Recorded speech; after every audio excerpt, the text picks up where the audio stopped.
You're tuning into Black and White Sports on YouTube. The no-holds-barred truth on sports. The main event starts now. I'm back. Rodrance for Black and White Sports 2. Okay, we've got the USFL debut rating in. And, of course, it was on NBC. It was on Fox as well. It was a simulcast. And I've got some comparisons we do know from the debut / first weekend of the XFL's return from a couple of years ago, the COVID year. And I'm going to tell you right now, I truly believe, because we did ratings videos every week on the XFL, that XFL was getting a second season. The ratings were good on the XFL, particularly the games, as long as they were shown on broadcast TV and or, say, FS1, the ratings were good. They were better than almost all NBA games. So we've got that. Let's get to that right now, and then I've got some thoughts about what I consider to be a nightmare for the USFL today, because the Michigan and the Houston Gamblers game is on right now. And, boy, it's turned out to not be so good. Not the game itself, although it's not been great, but there's some other things. These are the ratings: 1.52 for NBC, 1.43 for Fox. Now, that came to a 2.95. In case you're wondering, at least among broadcast television, it was the second most watched television show on last night on network television. It beat 48 Hours on CBS. It did come in second to the NBA playoffs. But look, this is almost sort of an outlier. That's the Warriors. The Warriors are about the only NBA team that draws any ratings anymore. Just the Golden State Warriors. Steph Curry, people will tune in for Steph. I'm very interested. I don't know if there was, I didn't look before I started recording. I don't know if there was another NBA game last night. Or yesterday. I'm almost willing to bet that the USFL beat any other NBA playoff games if there was one.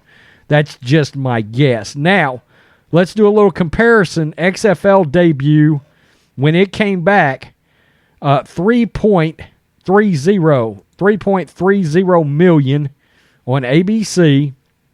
The Alliance of American Football on CBS did 3.25 million. And in case you're wondering, the original XFL was insane. 15.7 million viewers. Now, that first weekend of the XFL, it returning actually did good across the board. The Tampa-New York game, the next day, did 3.39 million. And also, the opening weekend delivered L.A. Houston came in at 3.29 million. So the return of spring football, USFL, ended up doing a 2.95. So it was behind the AAF, and it was behind the XFL. Now, some quick thoughts on today's game. Michigan and the Michigan Panthers, Houston Gamblers are playing right now. This is the problem with having decided to play all your games in one city, because we have sort of a perfect storm bad scenario for the USFL. They had a round of really bad storms this morning, and the game was delayed. Okay, fine. There was a weather delay. But this is where you find out the NFL versus a spring league. Nobody's at the game. Nobody. I mean, there's literally 40 or 50 people at this game. And you can see it all over television. People on Twitter are talking about the fact that nobody is there. Now, Easter is an influence here, and I wonder if they had it to do over, would they have had any games on Easter?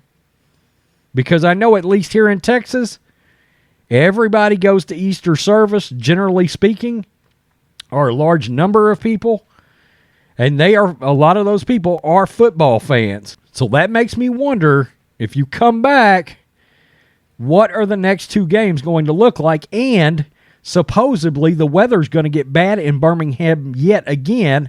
You already had a weather delay. You've got very few fans in the stadium, probably due to combined severe weather and Easter holiday. What will the next 2 games look like attendance-wise? Because you literally went from 40,000 paid last night to, I don't know what paid attendance was today, but the show up, I mean, I literally would be shocked if 100 people were in the stands. It looked really bad on television, and a lot of people were talking about it.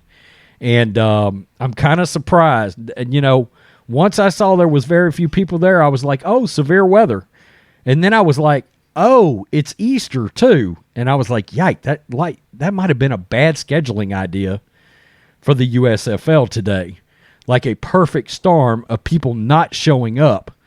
So we'll see what the later games, but look, that's what happens. I know it's a cost-cutting measure to only host in one city, but you got to remember, Birmingham played last night. That is the hometown team. What are these other teams going to draw? Because they have no hometown fans there. I mean, sure, I guess people might travel in, but I mean, how many really? It's going to be interesting because I said in the XFL, when you were watching those games, I mean, the most visually pleasant games were Houston. In the AEF, it was San Antonio, Orlando. Why? Because those stadiums were full.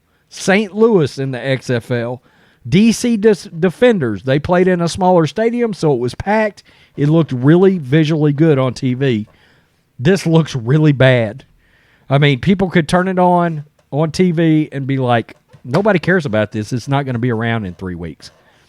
People will factor that into their viewing, I promise you. So we'll see. We'll see how the next 2 games draw. But $2.95 million is a good, solid rating.